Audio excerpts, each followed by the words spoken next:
I was ordered not to tell anybody about any of the procedures they used or what happened when I left there. They didn't tell me at first when I came, but when I was getting ready to leave, they ordered me not to tell anybody, don't divulge any information about what went on here, who was here, or what was going on. That's what I was told. I was under orders. We didn't. We couldn't speak about it. We couldn't tell a doctor. We was told not to tell anyone, not to explain anything or to anyone at the time. So we didn't, you know. Him there wanted to check me, and the reason I know he's an Army doctor, I saw his captain bars on his shoulder. And I kept wanting him to come over to the bed because I wanted to kill him. I never knew the individual.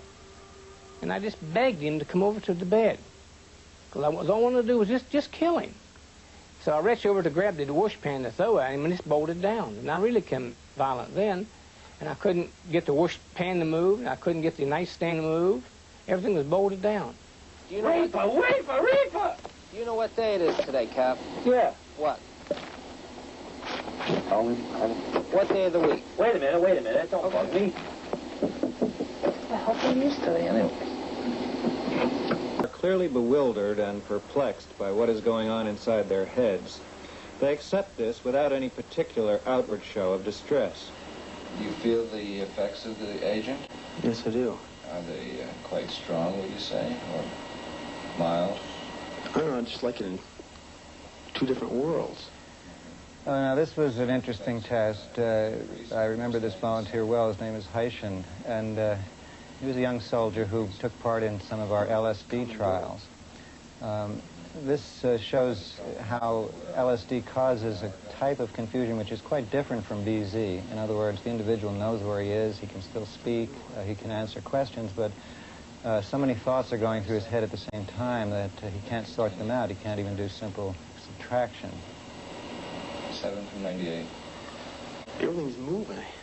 I know it's difficult, but try it. 7 from 98 is what?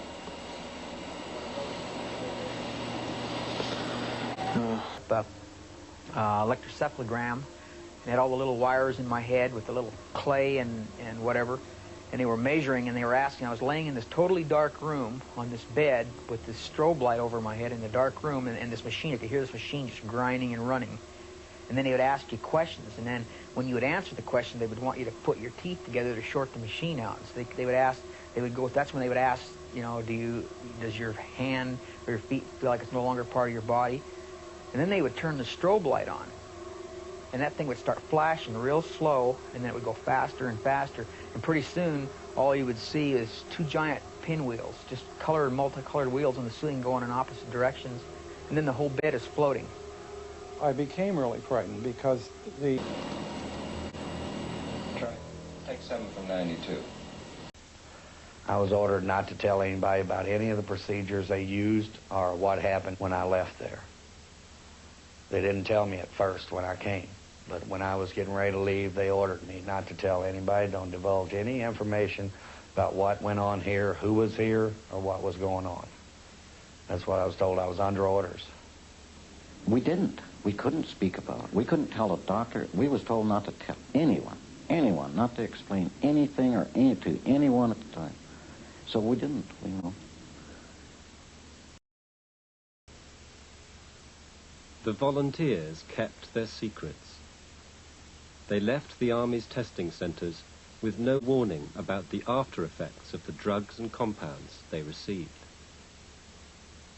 But for some, their trip to Edgewood was to have devastating consequences.